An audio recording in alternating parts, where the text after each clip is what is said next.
And welcome back, everybody, to another episode of Bubba and the BatFlip. Episode 50 is the final week of the fantasy baseball season. So we're here. We got a few listener questions at the end that might help you for your final week. But last episode went into good matchups, two-star pitchers, all that good stuff. So we'll give a couple final thoughts on Fab and whatnot. But we're going to start analyzing what went wrong in our situation this year. But before we do all that, you can find me on Twitter at BDentric. And as always on the show, on Twitter at BatFlipCrazy. Toby, how we doing, man? Bubba, we're doing pretty well. We were just talking before the show. Fab is done. It's done for the year. Feels good. Feels refreshing. Actually, it doesn't. It feels exhausting. I was up till 3:30 last night. Just putting in those 12 leagues, Only botched it partially. But for those who are listening to this and not watching the stream, first of all, shame on you. Second of all, I'm just kidding. Second of all, I've got my Phillies hat on today. And the reason why I have my Phillies hat on is, number one, for JT Realmuto, in hopes that he comes back this week, at least at designated hitter. I need it. And number two is Roman Quinn, who is now my favorite player on earth. If he steals 6 to 10 bases in the next few games, Not asking dinner's on me, Roman. Yeah, when COVID's lifted and you come out west to play the Giants or the A's, Toby will take you out to dinner wherever you want. Roman Quinn jersey for sure. That's good stuff. Yeah, it's going to be fun. I know you got some live dogs in the main event, so we'll be pulling for you and hoping everything goes well. I don't have those. I'm not in those leagues, but I'm trying to hang on and make a little bit of cash in a couple leagues, but it's tough. it's really, really tough right now. It's a grind. Yeah, and every day just changes so much, man. One good day or one bad day can just fluctuate so much. So, and this week we kind of hit on it last episode, but I looked at, I think 5 of the 8 AL teams have clinched playoff spots, and still they have to work for seeding. It's still a thing, kind of the one perk to this whole situation. And I think 4 or 5 National League teams have already clinched. So now you're going to start seeing who wants the seeding, who wants to get healthy for the playoffs. And you're going to get some interesting, maybe 3-inning outings by starters towards the end of the week, or different situations that just really send us in a tailspin. Twitter's going to be ablaze come the end of the week. It's going to be awesome. But, yeah, it's going to be – so just kind of buckle up and enjoy the last chaotic week of 2020 is the best thing I can say. For sure. It's one of those crazy things where, it's like big differences can go quick. And small differences can seem like the world, right? It's like both sides of that where you're like, I need 20 strikeouts to catch up. There's no way I can do that in a week. And then it's like the guy has a couple of those three-inning starts, or the second start is missed, is skipped, or he gets shelved entirely, right, for the whole week. And then those 20 strikeouts don't seem like so much. At the same time, it's like, if you're on the other side, it can feel like a lot, and then it can be gone in a second. So every lead is thin. I'm learning that firsthand. I mean, in BARF, I had a commanding lead for a few weeks, and today was the first time that I dropped down into second. And I didn't just drop into second. I looked and I was third, and there's already 2 guys ahead of me. So it's just one of those things. It's a grind. You try to do your best. You put your best foot forward. At the end of the day, we don't control everything, right? A good example, last week, I was deciding, I was on one of my really important teams, do I go with 4 closers or do I go with 3 closers? Because I was convinced that Matt Andriese was going to be a closer because he got those 2 saves in a row. He wasn't the closer, but I went with him over Jeremy Jeffress, who only had 5 games and hadn't gotten me a save in 2 weeks. And then all of a sudden he blows his first save, but he gets the win, which is even more valuable, So it's just one of those things where you just kind of try to put it out there. You do your research, and this is the time when you just have to let it go and see what happens. And that there's a little bit of relief in that, At the same time, it's going to be nerve-wracking, especially come Sunday when leagues are going to be in the balance. Yeah, the way I can compare it, and obviously I haven't had this experience yet, but maybe you have as a father. It's when you kind of teach your kid how to ride a bike, you take the training wheels off and you're holding the back and you just kind of let them go and see if they can ride. And it's refreshing when they can ride, but you're still nervous they're going to fall. It's one of those type of things. Totally. And then they ride for 3 feet and then they fall over, and then yeah. So yeah, it's gonna be fun, but I'm gonna enjoy it. I've enjoyed the heck out of the season. I'll say that much. It's been fun to have it back, but it has been one of the wildest things. I hope we never experience this again. That's all I have to say. Give me the full season. Give me the full season. But let's get into the final week of Fab. You are a grinding machine. First question I have for you, and I know your answer is usually at least when I've talked to you in the past, similar at the end of the season, and then it changes at the beginning of the season again. With as many hours as you put into Fab, do you consider cutting back on your teams? I do and I don't. It's just so hard because you love my favorite leagues are the main event leagues. I love that competition. I love those leagues. So it's really hard for me to cut back there. Although if I start losing, then I'll definitely have to cut back on those. And so like I really love the 15 team format. That's what I love. But and so this year I actually did cut back. I cut back on 2 online championships. I went from 4 to 2, and that's been nice. But it's always tough going 15 to 12, and I'm doing pretty well in those, so it's hard to cut them as well. But we'll see. It's really hard to see the leagues that disappear. That's always the hardest thing, right? Is there are some leagues. I'm in a home league, that's been around for many years. I'm in BARF. I never want to leave that. I never want to leave TGFBI. So you add those, and then you add. I'm in a dynasty league, so you just kind of add them on. And so I think it's just a matter of like kind of holding firm on what you have. I enjoyed like the Raz ball. It's points, so I'm not like super in tune to that, but it was fun not having Fab or having Fab like 3 times all year or 2 times all year. That was a lot of fun. Maybe some more best balls or something like that. Just, because those are fine and the draft champions are fine to manage. So we'll see. I'll probably be in a similar place, but I think this year was just so different because it was so short. You had less time to give players, and you just needed to be really trying to maximize starts and games. Not that you wouldn't otherwise, but it's just in a shortened season, there's more of an urgency to do that. Like, whereas in some guys, you'd be like, okay, I see a glimmer here. I'm going to hold on to him for 2 or 3 weeks, see if he can turn it into something. And then if he doesn't do that, I'll get rid of him. And maybe I'm churning, 1 to 3 spots every week. I mean, there were leagues where I was churning 5 spots a week, and that's just like, and it's just, getting the bids and then there's so many teams, it all just kind of swarms together. I stole this from Scott Genstad because he was saying that he actually writes down his Fab stuff, like pen to paper. I started doing that this year, where with each one of my leagues, I'd just have like a page of a notebook and I'd write like catcher, first base, all the positions, all the pitchers. And then I do first half, second half of the week, cut in half. And then I'd write down who I saw starting in those positions in each week. And then on the top, I'd write like, what are my categorical needs? What are like all these things that I have?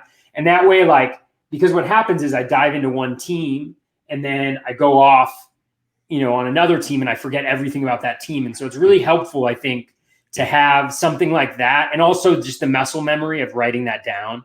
Yep. I found that to be a step forward in my process, I think, this year. I still made a lot of mistakes. I think we all make, mistakes when it comes to Fab and managing our teams, so you can always improve. But I think that was one thing that really helped me this year in managing that boatload of teams. So thank you, Scott. I'd say this year's Fab, like, we could take all the good and the bad, the grain of salt on that one. So I wouldn't worry too much about that. I do like the pen and paper thing. I do that with almost everything I do in life. I try to write down stuff all the time because I'll forget things. And B, it just helps me. That's how in school, I can read books and I'll forget half the stuff I read. But if I write down and take notes, I can remember everything. So it's just that muscle memory like you talk about. So I'm a big fan of I didn't get as detailed, but when I'm doing Fab, like I have a yellow notebook I sit here and I write down all kinds of things on. But I literally like, okay, here's a squares, TGFBI. I need to fill these teams. I need these categories, or these positions. I need these categories. Mm-hmm. And I start kind of going through my thing and checking things off and going that direction. So I'm 100% with you. I think it helps a lot because especially as many teams as you do, like I had to do Fab for like 7 or 8 teams and they weren't all high dollar teams like yours. So I can only imagine like the doubles and triples of checking you're doing to make it all work. Because you miss one or two things and it could change a lot. So definitely understand that. This week, just going over NFBC Fab results.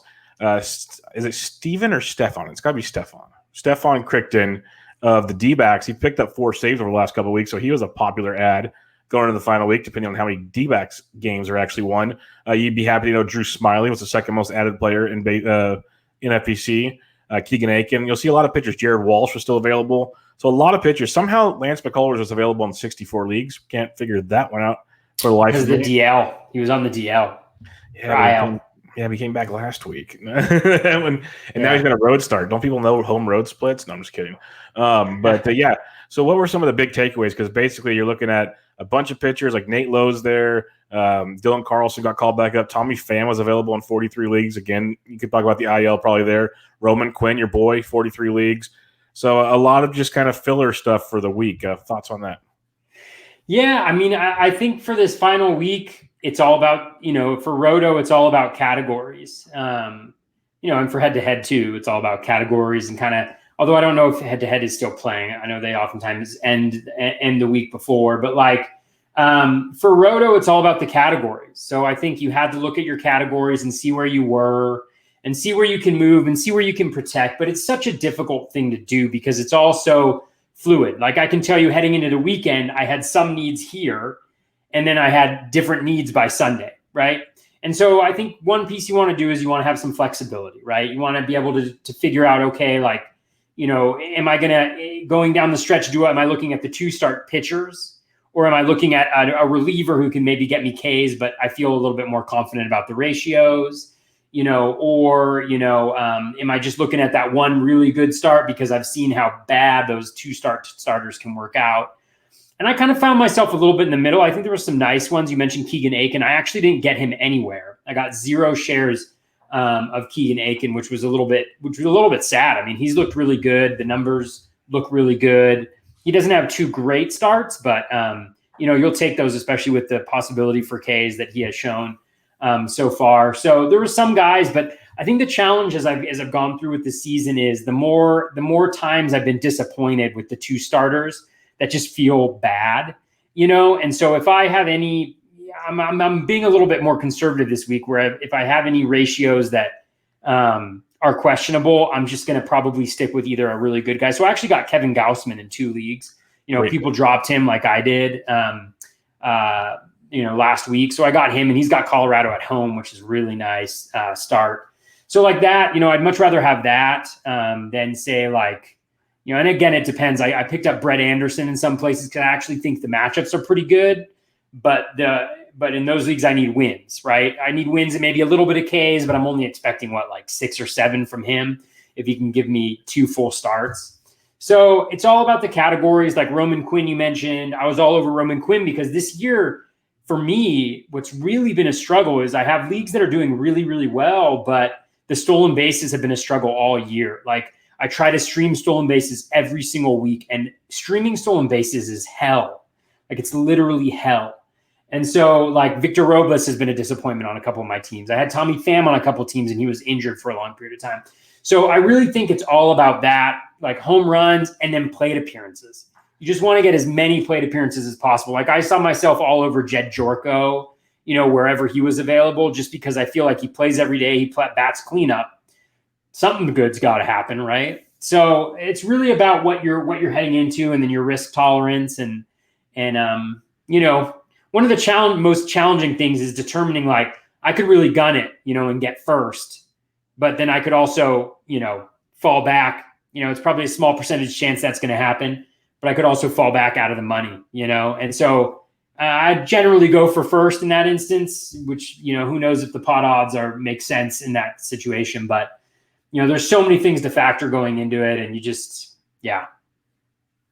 Yeah, no, there's a lot going on with it, and I'm curious. Just as you were talking, I kept glancing at the list of players added, and it's just kind of, I'm looking forward to seeing how some of these guys pan out after this season. Like Lewis Brinson's been on a tear since he got recalled. Dude, he's playing amazing. If you're talking about steals guy, when you're saying Roman Quinn, I'm like Lewis Brinson.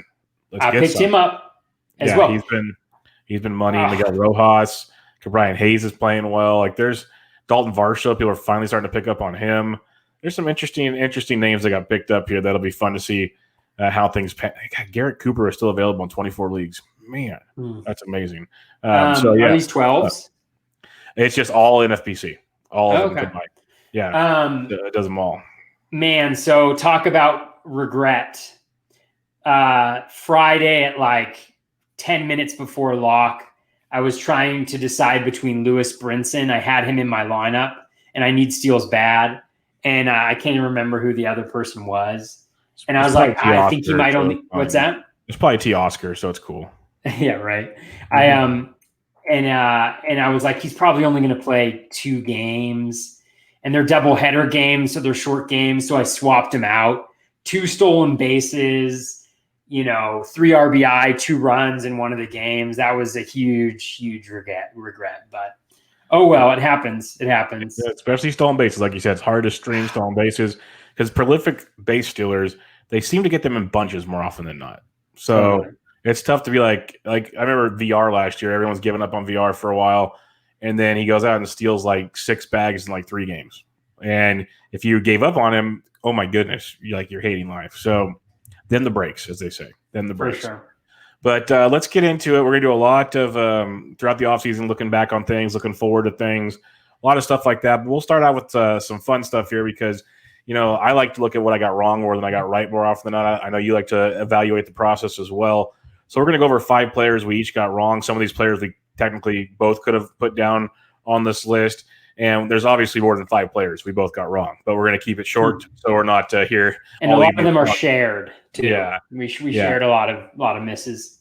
Totally. So why don't you start us off with one that I know I shared with you as well? Cool.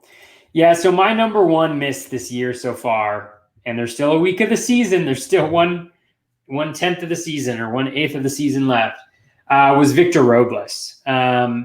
I loved him last year. I liked what he did a lot. I thought that was kind of the floor and moving forward. And I know a lot of people were very critical of his hitting skills, right? He's not a good hitter. And I didn't buy into that really. I mean, I thought, he's not a great hitter, but I felt like he could make some progress this year. And he certainly hasn't. The contact rate's down significantly. The K rate's up.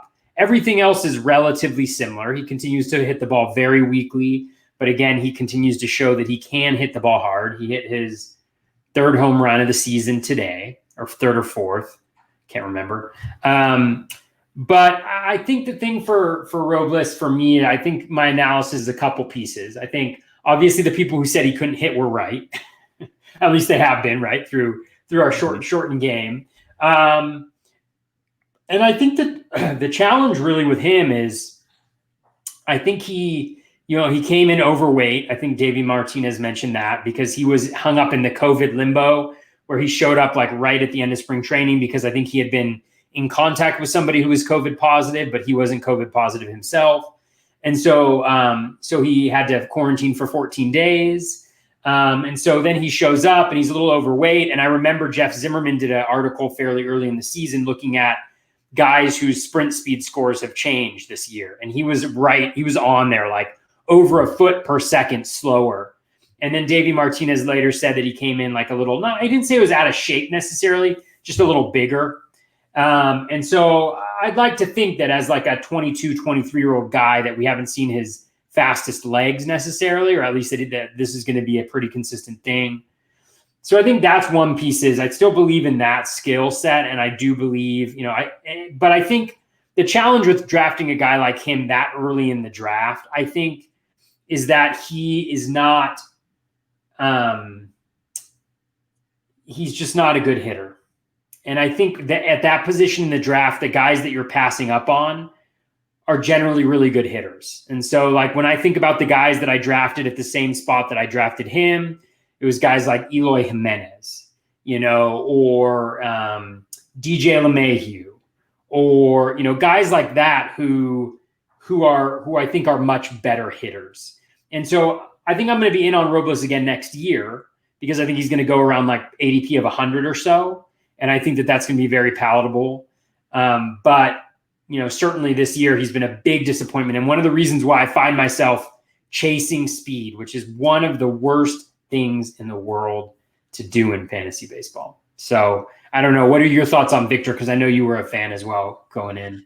Yeah, I was a fan. He's basically proving everyone correct, which really, really stinks. But I still think there's some hope there. I think we're starting to see, the last few weeks or so, things have gotten a little better from Victor Robles. Still not great by any means, but I think the fact he kind of basically missed all of spring training, part 2, whatever you want to call it, due to the being close to a COVID positive person, that can't help at all. He's not getting a ramp up time. He's coming in and not in great shape, as you said. Still has not been a great year, but his month of, let's say, September was much better than his month of August, it looks like. So maybe he's starting to get things going.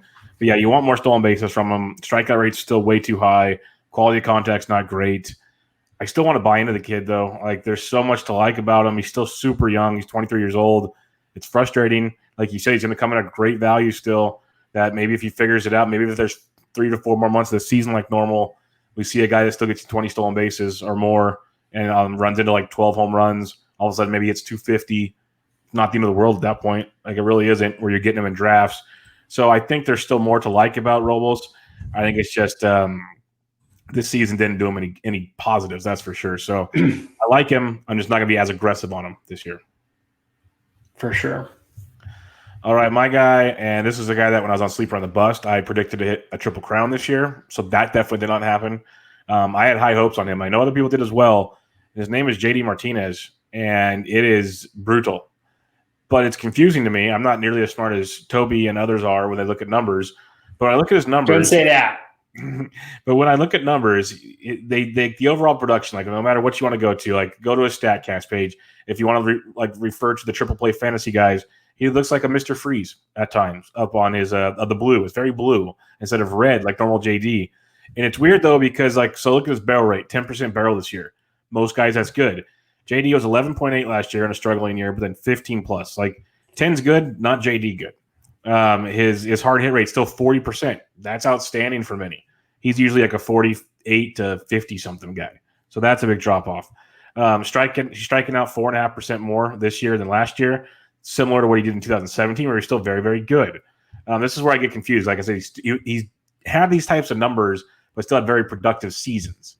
That's where it's confusing. Like, he's basically doing it all at once, which makes it frustrating. So if you just pick out like one number, like if you say, okay, like I said, his strikeout numbers, well, he struck out more in 2017, so you can't really point at that. He's walking 9.8%. It dropped off from last year's 11%. Well, he walked less than that in 2016. He was still a beast.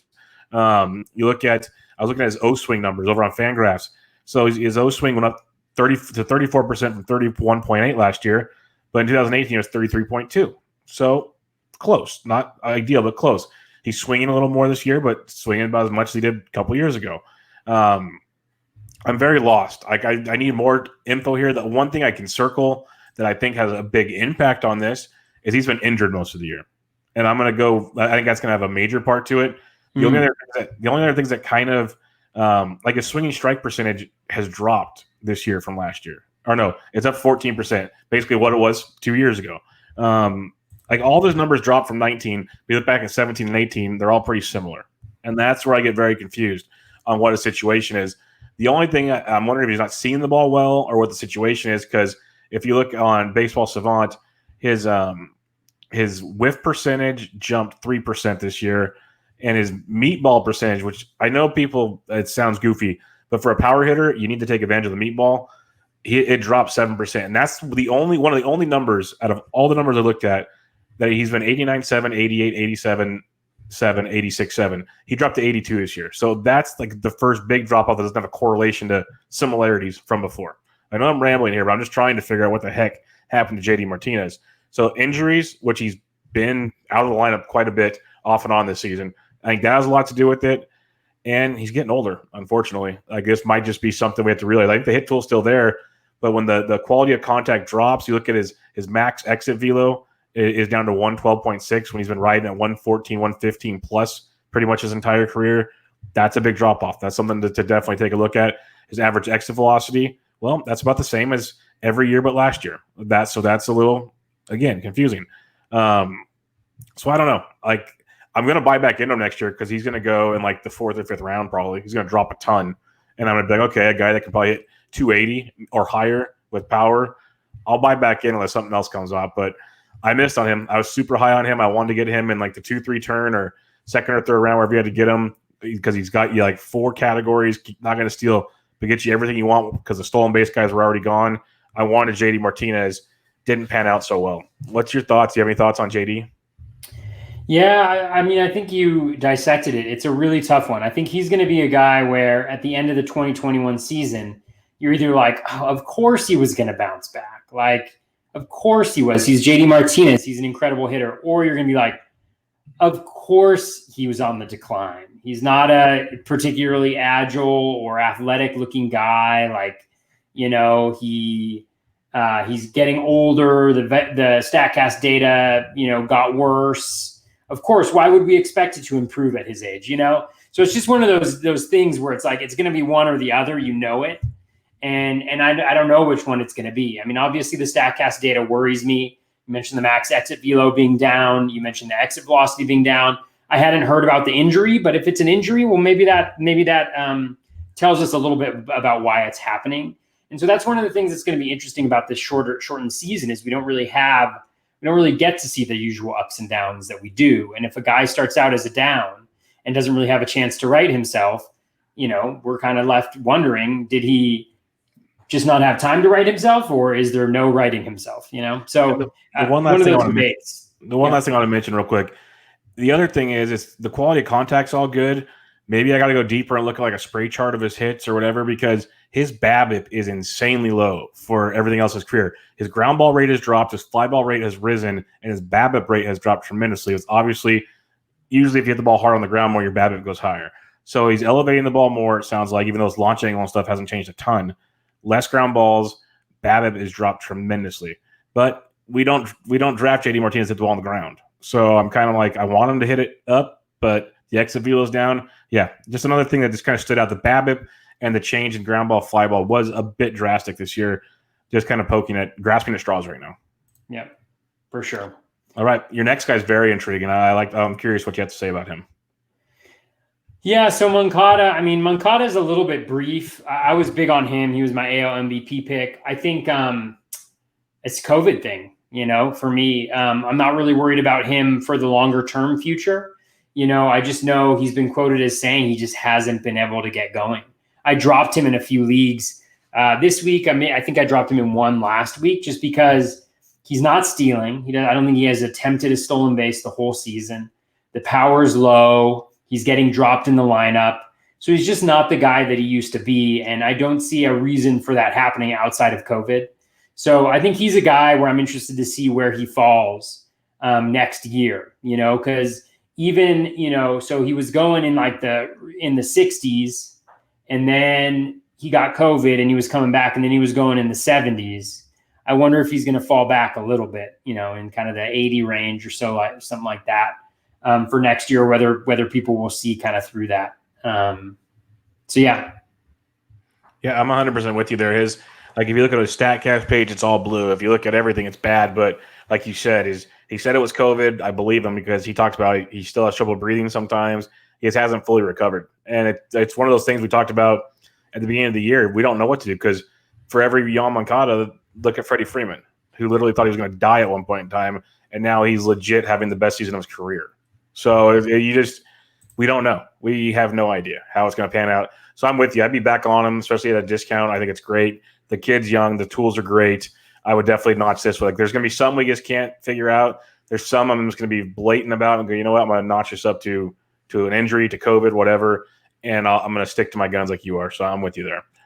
My next guy, I know you were big on him as well, is Javi Baez. I was pumped on his draft price. It rose a little towards the end. It did, and rightfully so, because he was going way too cheap. He's, you know, being the shortstop, nice second base eligible as well. He was behind like the big three, sometimes big four or five, depending on where you looked at it. He just kept dropping. It felt like, and I was like, okay, I got to take Javi Baez. Power, speed, just kind of sacrifice the batting average, build it somewhere else. You know, he could still usually hit you, you know, an average of, like last year was 280, the year before 290, 273. They're not crushing you average wise. He's a guy that I could always struggled buying into because his plate discipline was horrible. But his strikeout rates, you know, still weren't horrible, 25 to 28, give or take. Well, this year it's jumped up to 33.5. That's troublesome to say the least. That is really, really bad stuff.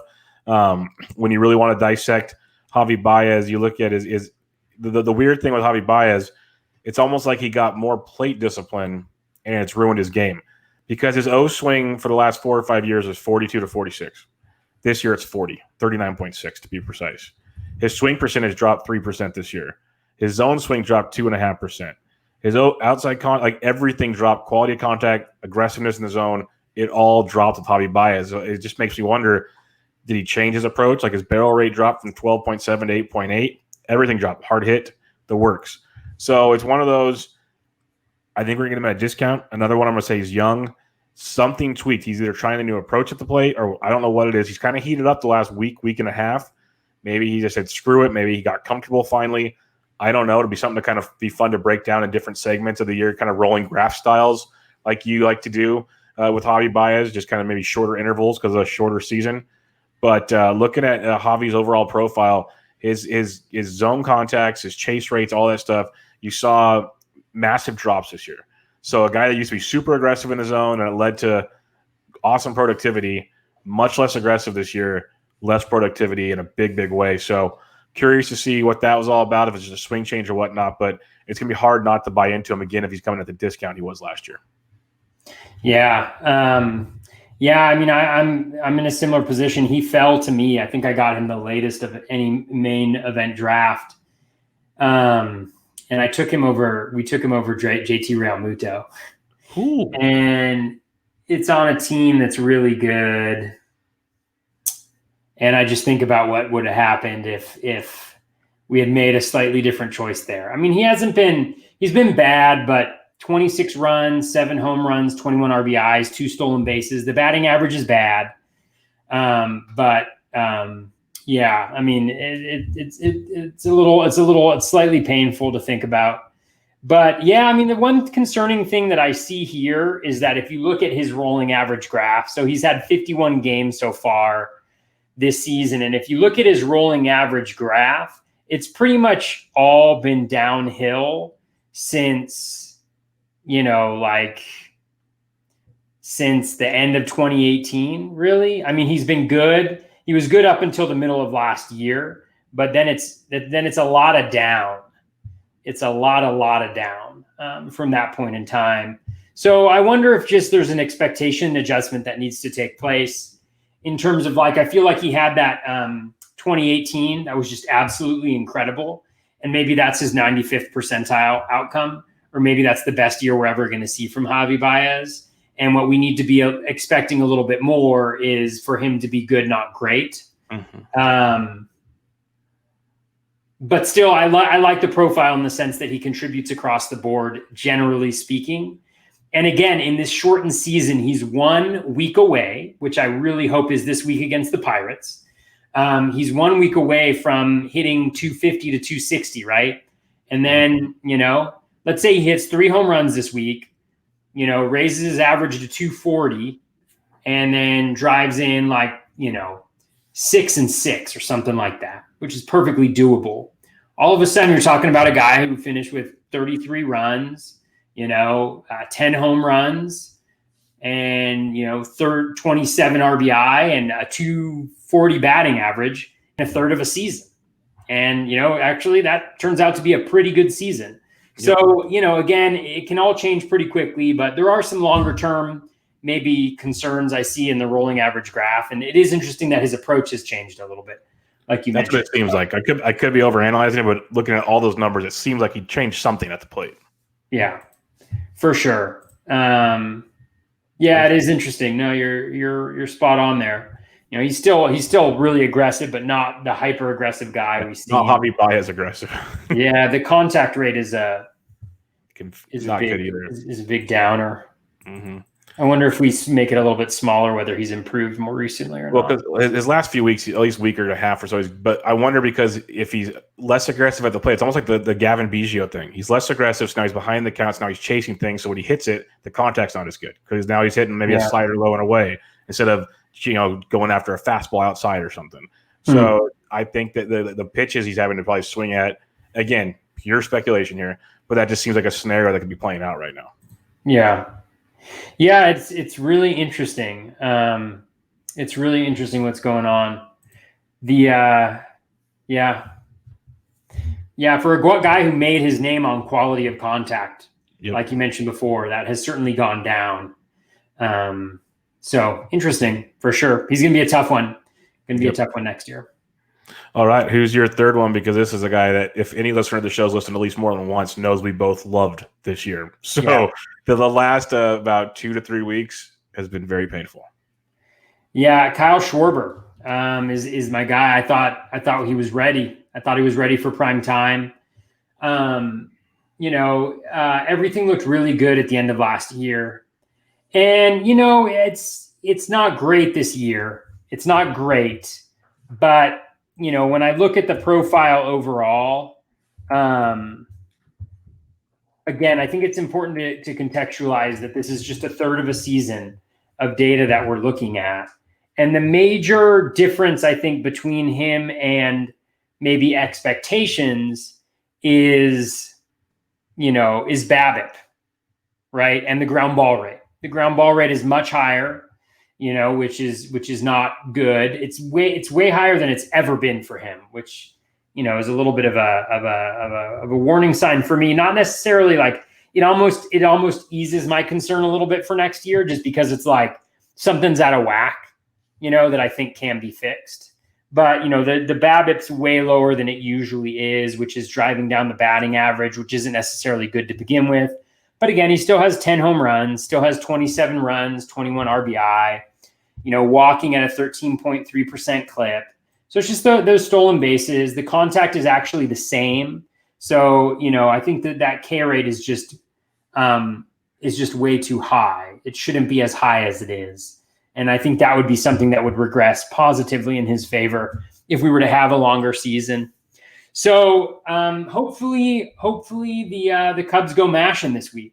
I think it's a distinct possibility, because let me tell you something. I don't know how they're doing so well this year, because Baez isn't great, Schwarber isn't great, Rizzo isn't great. Like, they're all not great, and they've managed to win. Yeah, no, I was gonna say the same thing.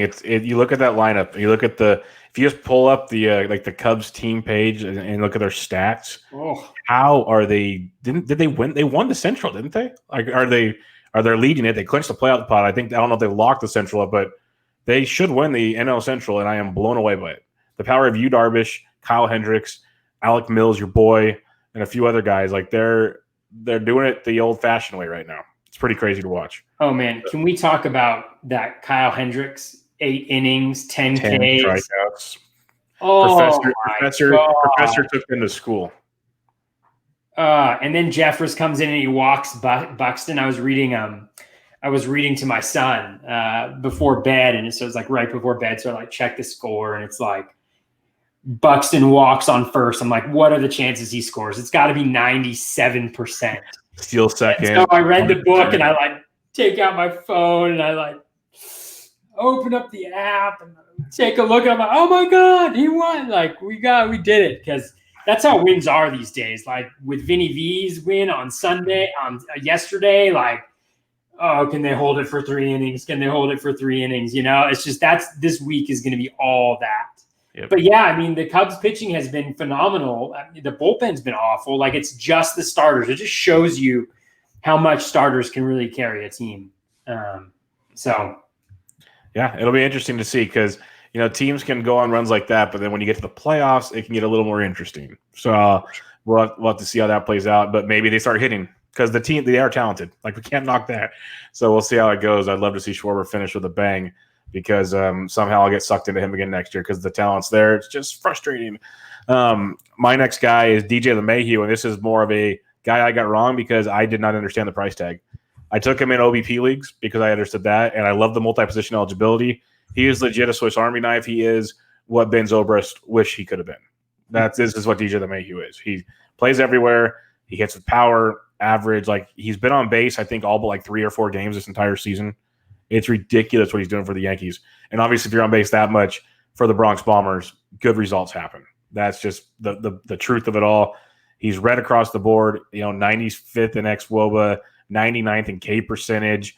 The dude dropped his K percentage to 9.4 this year.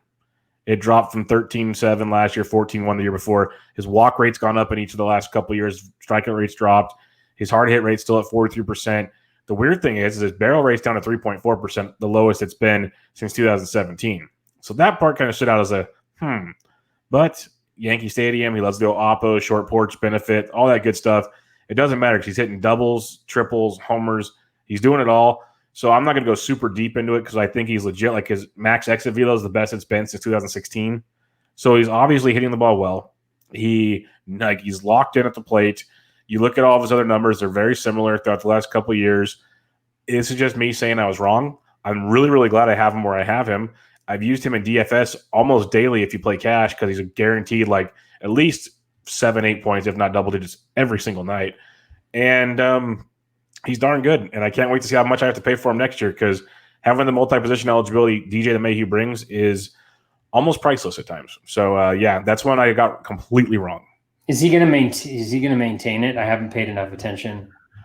I have not because it also depends on what your league decides for. I hope it's like the 5 games. I know DVR and Eno were talking about it. I've always assumed it was 5. I think Todd Zola's talked about it. Some leagues are going 6 or 7 because it's like the percentage of what the normal systems used to be. I think 5 is fine. It's a round number. It's easy to keep track of. He should keep it regardless. He's got 10 games at first base, although none of them are starts, but he's got 10 games there. Beautiful. 30 at second and 10 at third. So beautiful. He corner should be infield, middle infield, all over the place. He should be it. I hadn't, this is what happens. I never look at my guys' stats. I never look at their stats for the season. I swear to God, I hadn't looked at how good TJ LeMahieu's season is. How do you do that? I've got him on team. I mean, I know when they're doing well or not, right? I literally have not looked at his stat line the whole season. He's been on my team. I learned something new every time we record. That is amazing to me. One of the best fantasy players I know doesn't even look at his. I don't. It's a huge hindrance. I mean, I know the thing is, I scoreboard watch so closely that I have a keen sense of how they're doing just by 38 runs, 10 homers in and he was on the IL. What? He had COVID. He had COVID. Remember, he had COVID. Yeah, he did have COVID. Yeah, I mean, it's going to be super interesting because the production is incredible. I mean, it's just incredible production. It's 110 run production. It's fantastic, and yet I doubt he goes in the first 3 rounds next year. Yeah, I'll be buying next year, and so I hope I don't ruin the fun. But it's the second year he's done it now, and it's hard not to love everything about him. Yeah, he's lovable, DJ. Yes, I love him. DJL and JTR, they should hang out. When the Yankees signed JT Realmuto this summer, I think I said this after the first day of the season. I was like, the Yankees are going to trade Gary Sanchez in the offseason and sign JT Realmuto. And man, I mean, I'm not a Yankee fan, but I'll take that right porch. I'll take that right porch for JTR. The thing that I love about you, Bubba, is you actually, I looked only at guys that I missed on horribly that I liked. And they're on my teams and they're terrible. And you're actually have a broader perspective and you're like, oh, which players did I not like that were actually good? And I'm like, who did I miss? Who did I suck on? DJ. We have a long list for both of us, so it's okay. For sure. DJ's he's fantastic. I mean, he really is just a great guy to have on your teams. And that position flexibility you mentioned, this year I've just been shuffling him all over the place, and it makes such a difference. Second base, third base, first base, corner, middle. It's just unbelievable. So, and one more thing I want to mention on him with the flexibility, and I was much more into flexibility this year. I don't mind it, but I was way more focused on it this year, especially the drafts after the COVID situation started. And one thing it does so well when you're drafting, so say you take JT or DJ, now you got me all confused here, DJ in the 3rd or even 4th round. But now you have a guy that could be your first baseman, your second baseman, your third baseman, your middle infield, your corner field. It opens up where you can draft so many other spots now. You don't have to get this position or this position. You can be it's flexible for your draft, not just your season like aspect of things. So I think it changes so much. Like you get one of him and like one other multi-position guy. Next thing you know, you can draft almost anywhere you want for the rest of the draft because it just opens up every door. So it doesn't pigeonhole you into certain stuff, which is really, really nice. For sure. All right, your fourth guy is very intriguing as well. Yeah, so my fourth guy is a guy that I started to like a lot more towards the end of drafts. I'm just trying to check it out here for a second. So it's Brian Reynolds of the Pirates. And, the thinking at the time was, here's a guy, he's hit for average everywhere he's been. He hit for average last year. He looked really good. He looks like, he just seems like one of those guys who's a hitter, right? You expect a good batting average. And then when I kind of looked a little bit, he's batting third or fourth every single day in the Pirates lineup to begin with. So he's got a really nice cushion there. And I actually thought the Pirates were going to be a little sneaky good from an offensive perspective. Boy, was I wrong. And so plays every day. He's a switch hitter, so he's not going to be platooned. And then, Shelton said that they were going to steal this year a little bit more, that they were just going to need to manufacture runs. And when you look at his sprint speed, it's 82nd percentile. He's up there with a lot of the really good stolen base guys, like, and so he got a stolen base, I think, the first week. And I was like, oh, yeah, it's going to happen. But he's got one caught stealing since. He hasn't really gone for the stolen bases. And then he just can't get a hit. His expected batting average is 240, but he's at 175. Nothing in the profile has changed. It's actually amazingly the same. Like contact rate, swinging strike rate, everything is exactly the same. The quality of contact, that he's got a higher barrel percentage this year than last year. The exit velo is down slightly, but, a lot of similar things. The K rate is up 3%, but again, the contact rate is the exact same, both in the zone and overall. So, part of it, I think, is bad luck. And then I think part of it is, I don't know, but I'll probably be in next year because I think he's a good hitter. I think he's a good player. Very stable profile, should continue to hit in the middle of that lineup. I think he's a key part of their future. And so for me, I'll probably get him next year at like pick 250 or something like that, instead of where I was getting him. I have him in 3 of my 4 mains, actually. Like I have a ton of him, and oh well, what can you do? 175. And the thing about him, he plays every day, so he still's got 20 runs, 16 RBI. The home runs are brutal, but yeah, sucks. Yeah, we'll see. We'll see. If he keeps leading off, he's going to be tough to pass on where he goes in drafts because he is a good average guy and maybe he puts it together again. So we'll see what next year brings. My fourth guy, between getting put on, detention or timeout or whatever you want to call it for going out for a dinner with the boys in Chicago to getting traded to San Diego, Mike Clevenger, I was extremely wrong on because I had him in my top 5 starting pitchers going into the season. And I know I wasn't alone on that. I know I was not alone on that, not on this show, I'm talking about in general. He was a very, very popular guy that's moving up draft boards in a big, big way. And you look at his StatCast page, and there are a lot of concerns for me, and I'm not a pitching guru by any means, but his barrel rate's gone up quite a bit. His strikeout rate has dropped over 10% this year. That is not good. Walk rate's increased. ERA is 3.10, but his xERA is 4.75. So definitely getting away with some stuff there. If you look at his pitch-by-pitch information, there's only one pitch that has an xWOBA below 320, and that's his slider, which he throws 32.5% of the time just below his four-seam. Like his four-seam has a 412 xWOBA.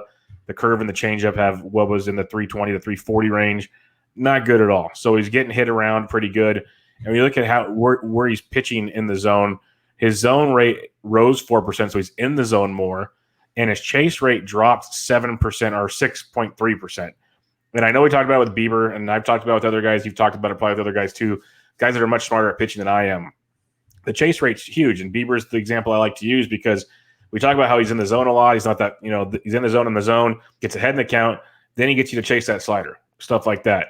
And I just mentioned Clevenger's best pitch is a slider, filthy slider. But if he's not getting guys to chase, that's an issue. So his first pitch strike has dropped from 66% to 58%. Thus, he's in the zone more afterwards because he has to get strikes. Like, you just look at the whole repertoire, things were a mess. And then the last thing I'll mention, last couple things I'll mention here, they're pulling the ball almost 10% more of the time. We know pull percentage leads to more power, which could lead to more trouble. And the real thing that has me concerned, and it could go with his barrel rate as well, his ground ball rate dropped 7% this year from 41.2 to 34, and his line drive rate rose 5%. So they're obviously hitting the ball harder, and the line drive's obviously much more effective at getting the job done. So I'm real curious to see how this all lines out. He's hurt right now as well. I don't know the severity of it unless it came out later on Sunday and I missed it. But I know he missed his start on Saturday. They're hoping he's okay. They say he's like 80 to 90%. He'd pitch in the playoffs type stuff. Who knows? But his overall approach at the plate, the quality of his work, it's all dropped a lot this year, and it's got me concerned. It's looking more like 2017 Clevenger, which was good.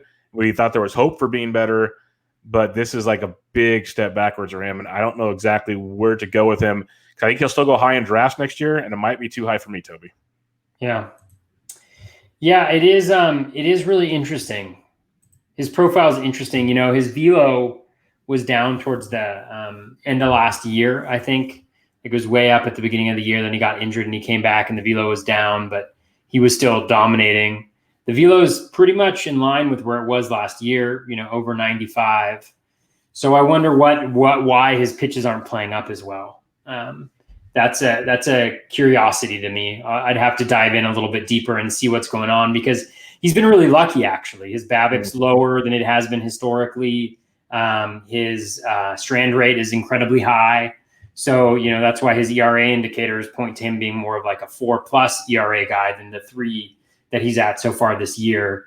So, I think the biggest thing for me about Clevenger now, and I, it's interesting, is the injuries, right? Last year it was the back in the middle of the season, out. In spring training, he was injured as well. And then he comes back, right? And it hasn't necessarily been the arm. I think it was the knee in spring training. Now it's the bicep, missing his next start. So I'm not really interested next year. I mean, heading into this year, I wasn't anti-Clevenger. I only have one share on all my teams. But I think that's more because of where I was drafting and where he was going at different times during the season than necessarily like steering clear of him. So I'll probably won't be in on him next year just because the injury stuff is a little bit worrisome to me. And like you mentioned, like it's one of those things kind of like we saw this with Kluber, where Kluber was really good for a long time. So I don't want to say he wasn't good, but he had that one season, where he won the Cy Young and he was just absolutely beast mode. Like swinging strike rate was 3% higher than it ever was, but he never really regained that type of form. Again, he was really good, but never that like best pitcher in the game form. And I wonder if Clevenger, it was just something where last year was just the best season we see from him from a skills perspective. He's still relatively young, but I don't know, but I'll probably be off just because the injuries start to build up a little bit, and that kind of freaks me out.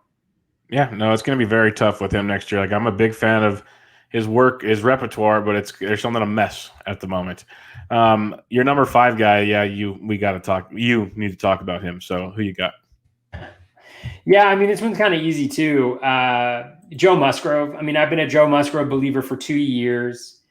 Acquired him in my dynasty league, but Joe Musgrove, it's all about fastball and health. Like when he is like today, when his fastball is 93, 94, 95, he's a very different pitcher than when it's 92, 93, 91, 93. He's still got the repertoire. He's got it all. We're just waiting. I'm actually really interested to see what happens to him this offseason. I want to say he's got 2 more years till free agency, something like that, because he got started pretty young with the Astros.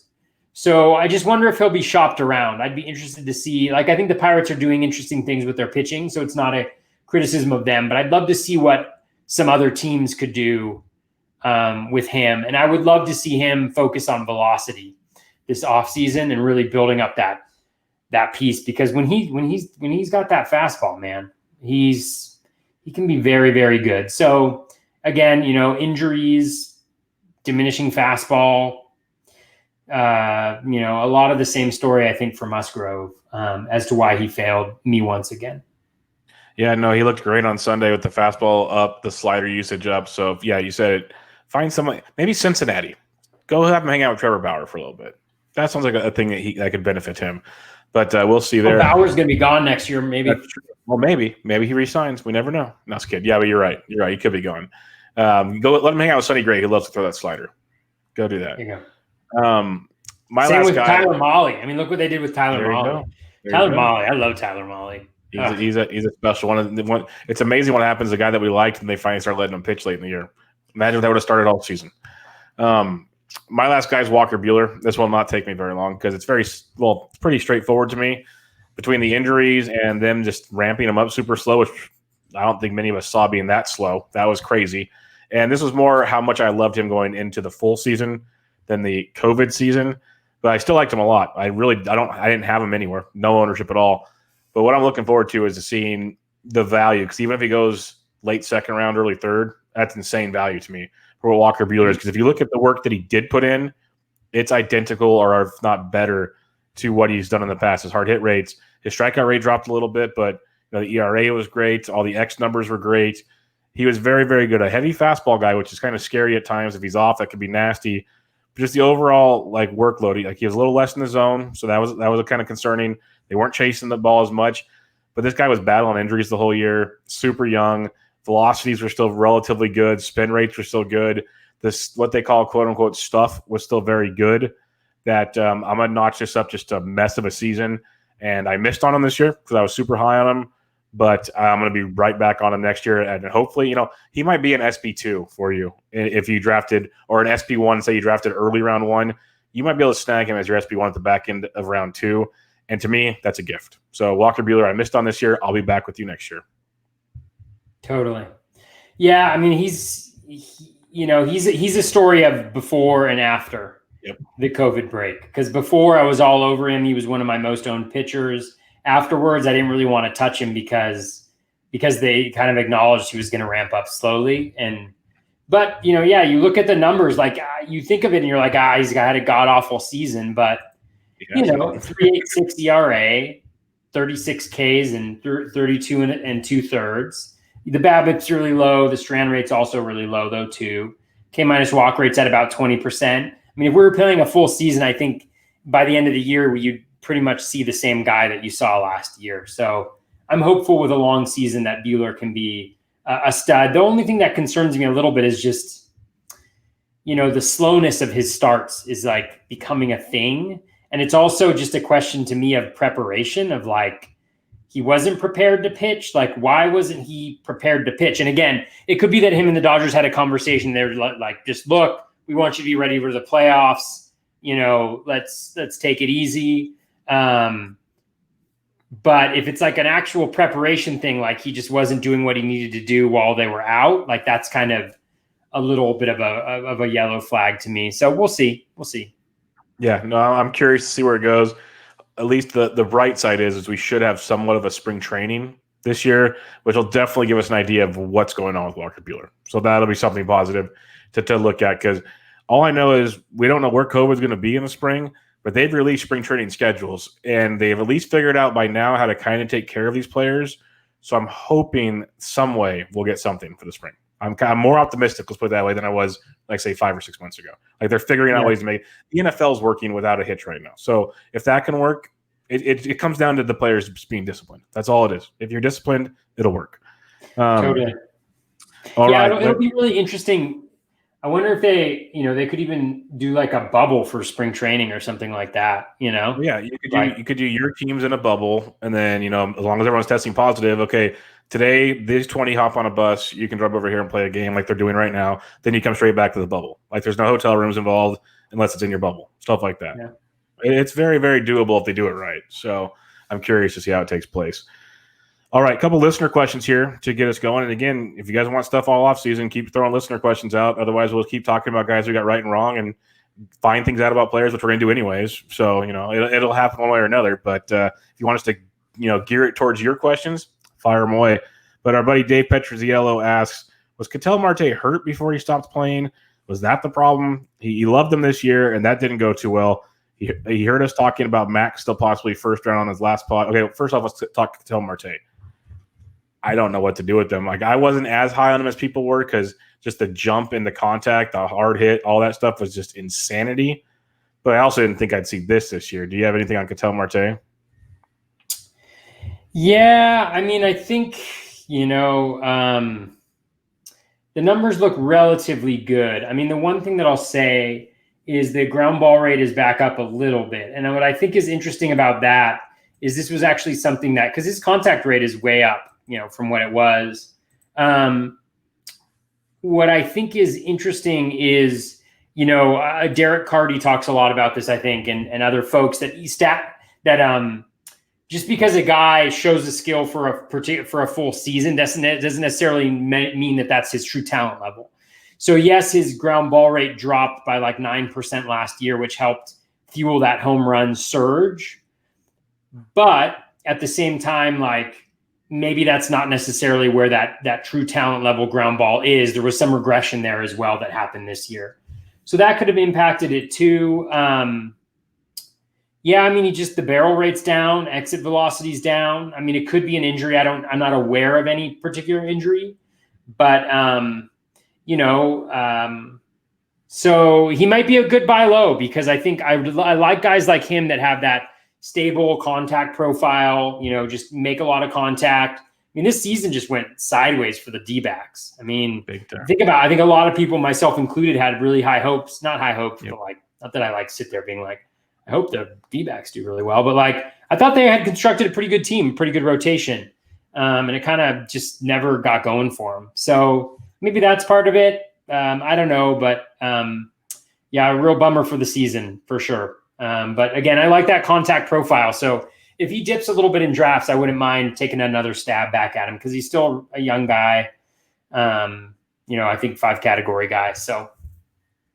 Yep, I'm 100% with you. I want to see where he goes or starts to go in drafts because I think there's still something to like there for sure.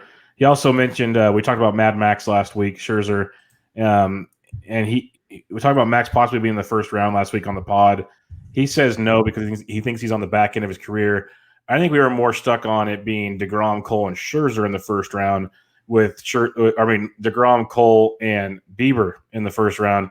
I think we mentioned Scherzer in the second round. He could have snuck into the back of the first, but I think I'm more stuck on second.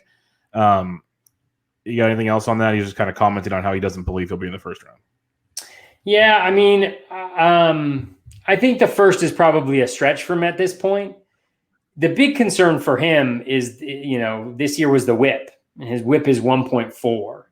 I think there's a couple things happening there. Number one, the walk rate is up, which I think just from watching his starts, his O swing is down 3%. I think he's had a harder time finishing guys off.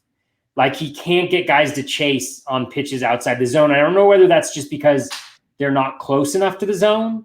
I'm not sure exactly what it is and why that's happening. I think the velocity has been pretty stable. The swinging strike rate is still 15%. K- walk rate is still 25%. His BABIP's 375 though, So like, there's something that'll probably change, over the course of a season, may even out a little bit. So yeah, is there reason to maybe be concerned? Possibly. But, like today he was, 5 2/3, 5 hits, 2 runs, none of them earned, 6 Ks. Again, not outstanding, but a very solid performance. He's thrown the innings this year. So everything's kind of there. And again, remember last year he started off in the very, very much the same way. And then he just went nuts for like a couple months before getting injured, where he was just, lights out. And we just don't have the opportunity to see that. So it's just a matter of whether you think, he's going to continue to get hit this hard, which I think is hard to believe that he's going to continue to have a, 375 BABIP against. And then, I wonder what his home run per fly ball is. He's given up quite a few. Yeah, 14%. So, higher than it was even last year too. And I'm going to take a look at his splits, because one thing that I've noticed about his outings is they generally start out pretty good, and then he gets left in there until he's at pitch 120. Happened again this weekend. Absolutely destroyed. Yeah, it's happening too often. Yeah. So let's see what his third time through the order stuff is. Third time through the order, his WOBA against is 393. That's not 780 ERA, 13 earned runs in 15 innings. Right? So at a certain point, and I think this is what's tough with these aces, and you saw it again today, he was at 97 pitches. They don't have anybody in the bullpen, and he pitches until he's at 118, and he's struggling, although it was really the Nats infield that blew it. But, it's maybe one of these things where they got to put a little bit more of a leash on him than they have in the past, when he just kind of did whatever the hell he wanted. But through the first two rounds through the order, he's been brilliant. So, again, probably not a first rounder, I would say. Like, I'd probably have Darvish. I'd have Darvish ahead of him, obviously. But I think he might be a really good value next year, just as for me, like a second ace, after I've drafted DeGrom, He'd be a good SP2, that's for sure. Yeah. Nothing wrong with that at all.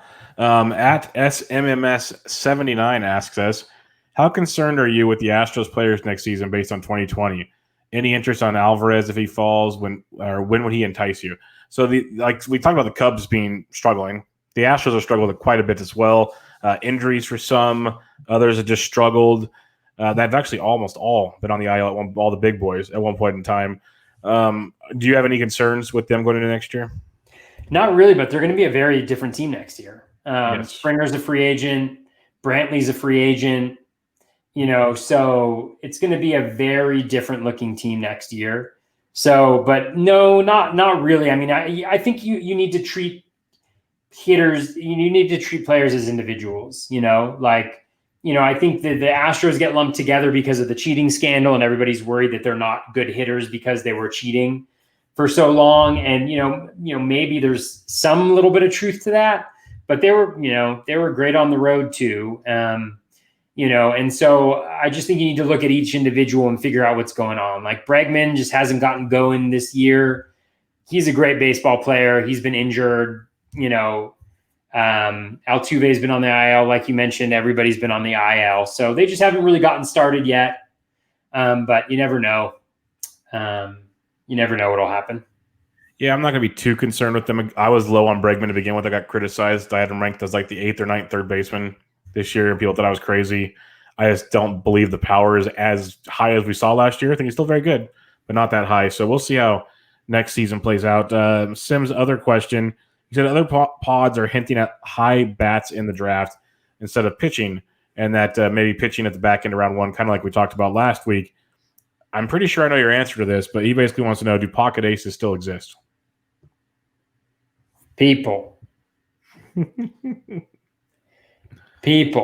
No, it's a great question. I think that starting pitching is getting more and more valuable. Like if you play in rotisserie leagues, and again, I'm very NFBC centric, and so there's a particular format that goes in with the overall and stuff like that. But starting pitching is it. It is it. You can cobble together hitters to make a good team. Starting, you can, but you cannot cobble together starters in the exact same way. I feel like the least favorite thing I have in the world is chasing stolen bases and chasing starting pitching, because it's a total crapshoot most of the time, right? If you think about the strategy of starting pitching generally, it's like, and again, in shallower leagues, this works better, but it's like you have your core and then you stream guys in. Well, guess what? Those stream guys suck, right? And yes, some of us are very good at identifying who they are.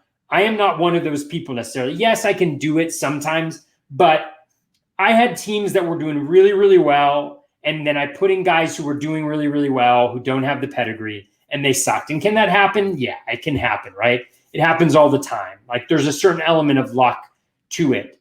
But starting pitching, having starting pitching anchors is absolutely, it's not essential because people can win a variety of different ways, right?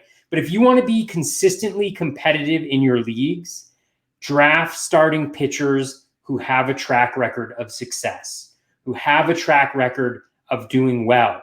Because if you draft multiple ones early on, one of them can suck.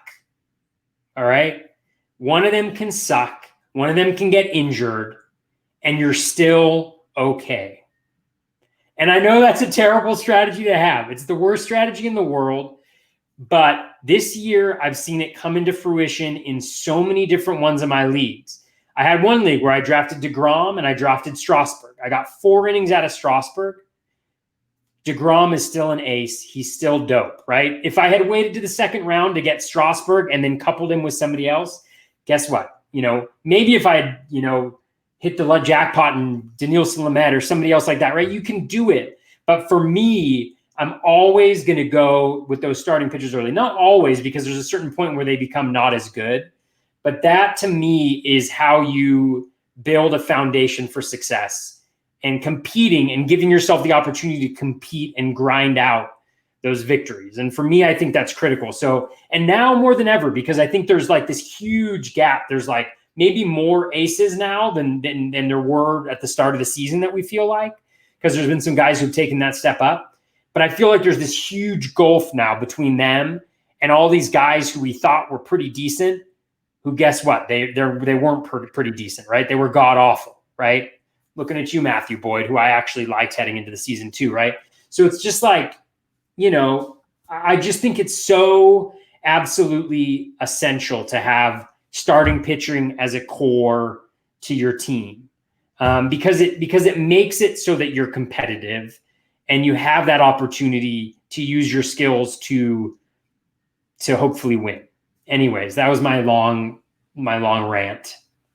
Hey, you're the pocket ace king, so this is how this goes. The pocket ace king.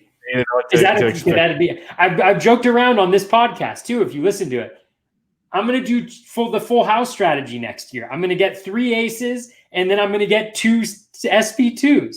My best team this year is one that was 3 out of 4 were aces. 3 out of 4 were aces. One of them's Max Scherzer. The other one's Chris Paddock. And the other one just happens to be Shane Bieber. But it's like, it's wonderful having those 3 guys that every single time I look at my lineup, I'm just like, hallelujah. I got 3 guys that I don't even have to worry about. I'm looking for 3 starting pitchers to fill in my rotation. 3. That's all I need, right? 3 or 4, depending on how many closers I have at a given time. And don't pay up for closers, people. Anyways, do not pay for closers. Yes. But the last question we have at Joe G, regular listener of the show and tweeter to both of us and many others. Quick rapid fire. This week, does he drop Javi Baez for Garrett Cooper? Oh, God. I'm going to say probably not. Just because they got the Pirates for 4. They got the Pirates for 4, and then they have the White Sox who are, probably won't start Giolito, I think. I think Giolito will start on Thursday or Wednesday. So, you're skipping Giolito. I think Keuchel goes on Thursday. So you're probably going to get like Reynaldo Lopez and a couple other guys, So I just think, and then I think it also depends on what you need, right? I think if I was, I find it hard to see a situation where I would start Cooper over Baez, but maybe if you just needed like RBI or something like that, I don't know, but even that probably not. It's tricky. I have Cooper in a lot of leagues. Not sure it'd be for Javi Baez. Let's put it that way. But big fan of him and big fan of the final week of the season and seeing where things end up. Look forward to checking in next week and seeing how many championships Toby won, how much millions of dollars he won throughout the main events. And all that. Don't say that, Bubba. Don't say that. Don't say that. I'm optimistic for you. I'm rooting for you. No. Okay, well, what are your final thoughts before we things up. It can all fall apart so quickly, Bubba. It can all fall apart so quickly. Final thoughts for the season. Just best of luck for everybody. I mean, this has been a wild ride the last however many months. I mean, everybody who's listened to the podcast, me and Bubba started with our position previews like what, December, something like that. Like it's been a really long and ups and downs, for the season, but we had a season, and incredibly thankful for that. Incredibly thankful for the players who are the ones who are putting it out there, to play this season. It's been a very fun season just with the Padres in and of themselves. I don't know if you watched the game today, but they clinched a playoff spot, and you tell me it doesn't matter to them, right? They were jacked up. They were jacked up, and then Don Orsillo was jacked up. Like he was treating every opportunity like, listen to those broadcasts, man. San Diego's got it, but just a really fun season. And thanks for sticking with us. Thanks for listening. Thanks for following. I do want to give a little bit of an apology just because the season has been so crazy. I have not been able to put out content outside of the podcast as frequently as I generally do. It's been too much, honestly. And so I apologize for that. Not too much, like there are people who do it in the industry and God love them, yourself included, but I just couldn't. And I apologize for doing that, but hopefully in the off season, we'll keep coming to you. Hopefully I'll be able to do that in the next season when it's a little longer, things are spaced out a little bit more opportunity to do that. So thanks for everybody for listening and my long-winded rants. I really appreciate it. And it's been great. And thank you, Bubba. It's been a really fun season. Best of luck to everybody this last week. It's been a great season. And like you said, we got baseball, which is great. And as crazy as it was great to have coming home, turning it on, getting relaxed, kind of forget about things for a little while. It's been awesome. Been a great season. And the playoffs are going to be very fun with 16 teams involved. I know we still have a week of regular season.